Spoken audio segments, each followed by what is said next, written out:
Good morning. Okay, so today I'm just going to put my glove on here. I want to make a video about the patterns of chronic illness and the pattern in your mind and how you got here. So, when you've been sick for a long time and when you've developed a pattern, like anything in life, a pattern is simply your mind seeing something and believing it and looking for more of it. So, oh, I have a headache. Oh, I still have a headache. Do I have a headache? Now your body, what happens is your mind always scans. If you have a thought, your mind scans to find evidence that it's true. So if you have a thought, a whole bunch of negative thoughts, a whole bunch of thoughts about illness, a whole bunch of thoughts about symptoms, your mind will get fixated on those and then try to find evidence that they exist, making that thought a reality, making that thought true, right? So we're always, your brain is always scanning for evidence to find the truth of the thought that you put in there, or the thoughts, or the many thoughts. And in chronic illness, you're constantly riveted on your symptoms. You're constantly riveted on the negative thoughts. Why am I so sick? I'm never going to heal. All these thoughts, your brain looks, then starts scanning. It's on high alert because your body goes into fight or flight when it has a negative thought, and it scans, oh, I'm never going to be well. Oh my God, I'm never going to be healed. Oh my God, I'm going to have a bad day, symptoms, blah, blah, blah. And your mind looks for it. It gets a nagging sensation. Yes, there it is. It confirms it in your mind, and then it makes it stronger, and it goes round and round and round. So it all starts with thoughts. I'm not saying the symptoms aren't there. I'm not saying there's not something happening. But I am saying that your thoughts activate the whole process. And then your mind, your subconscious mind, the mind that you have no conscious control over, in order to keep you safe and alive, will basically scan to confirm the thoughts that you're focusing on, and to see the truth and to find the truth and to keep you safe. So that's what's happening. So what we want to do is we want to look for confirmation that we're healing. How do we get well? We have to start with our thoughts. Okay, so a lot of people use diet or supplements or, some sort of a protocol to heal. And the people who are successful usually say they're doing a certain diet, and then they notice their symptoms improving. They have a thought and they go, oh, I think I feel a little bit better. I think this might be working. Their body scans for proof. Yeah, actually you do feel better. The next day they eat the same diet and they're like, yeah, you feel better. Their body and their mind continually start to look for these, this proof, this evidence that thought is true, and it finds it. And then they start to get better. And that's how diet or certain supplement or certain protocol ends up working for people.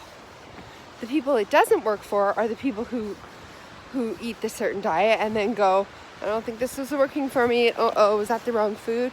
What about this book? That person said that food isn't safe. Maybe that food wasn't safe. Suddenly your body's like, uh-oh, maybe we ate the wrong food.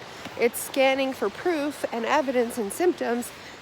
It finds it, and then suddenly the diet has failed for you, and you're like, why did it work for everyone else and it failed for me? It's because your thoughts and their thoughts were not the same.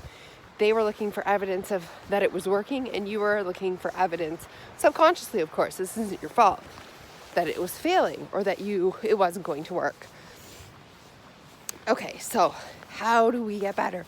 How do we start with our thoughts? How can this work for us? So the first thing that you want to do is, when you have a good day or a good hour or a good moment or anything is good, anything that's good happening, I want you to basically, when your symptoms settle, whether it's for 1 minute or whether it's for 10 minutes or whether it's for the entire day, and you're having a quote good day or a good moment or whatever it is, and your symptoms are very, very low or not there at all, I want you to take note of that and overreact to that, saying, I'm healed. I'm fully healed. And try to come into that place like, wow, I don't have symptoms right now. I'm healed. I am healed. This is over. It's behind me. I'm healed. And we want to keep saying that when we actually feel that way. It's no good to say, I'm healed, I'm healthy, I'm fully healed when your symptoms are raging, because that's confusing to your mind and your mind's not even listening to you. But when you actually have no symptoms, when you're actually having a good moment, when you're feeling at peace or at comfort or something's going right, and you're just having that moment where everything's okay right now, that's when you need to really pump it up, the belief system, and say, I'm healed. I am healed. Look at me. I have no symptoms. I'm fully healed. I feel great. I feel good. I feel alive. I know that I'm healing. I know that I'll be fully healed. I am fully healed. It's all behind me. It's over. It's over. And let your mind start to look for evidence that you're healed, that it's over. And people are scared. I know you're scared to even say it for 1 minute, because as soon as you say it, and then your mind goes, uh-oh, that's not true. Or what if that's not true? The symptoms start to come back, and then you feel like you jinxed it. Or what if you say it and it's not true? And then, your hopes just got dashed and it's harder. But that's not, the symptoms are coming anyway. So it's not harder. What you want to do is start to psychologically prepare yourself for being healed, and start to get your mind to say that sentence over and over as often as you can. And you really can't say that when you're having a bad day or when you're having tons of symptoms. You have to say it when things are going well, when you're having a moment, a day, an hour, whatever's happening that is better. That's when we say it. That's when we really try to feel it and embody it, because that's when we can. And we say things like, I'm healed. I'm fully healed. We look in the mirror, we smile at ourselves. We say, God, you look great. You look amazing. You look 15 years younger. You look fantastic. You're fully healed. Isn't this awesome? Doesn't this feel good? And you breathe it in, and you let yourself start to imagine that, and let your brain start to look for evidence that, yes, she's healed. And the next time you get a good moment, say, see, I was right. I'm healed. Help your brain along by looking for the evidence with your brain, right? Because your subconscious is so programmed after years of chronic illness to just seek out the symptoms and seek out the negative and seek out all the reasons why you're not healing. So when you get another moment, say, I was right. I'm healing. I'm healed. I'm going to be fully healed. This is it. It's over. It's behind me. I'm well. Then you get another moment, another day later, and you're like, see, I was right. I was right. I'm healed. I'm healed. This is over. It's behind me. You have to say it. You have to help your brain look for this, right? So that's what I wanted to say about this video. There is going to be another video, a part 2, about what happens when the symptoms come rushing back, and it destroys that confidence, it destroys that hope, and you fall right back into the spiral. But for now, this is what we want to do. We want to start by helping our brain look for evidence and keep looking for evidence that we're healed, that we're healthy, and that this is behind us.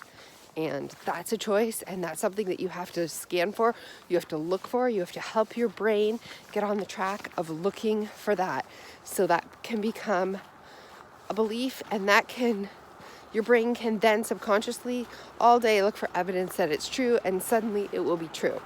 So I hope this helps, and give it a try. This is hard work, and it may not be an overnight fix, but it's definitely the key starting point.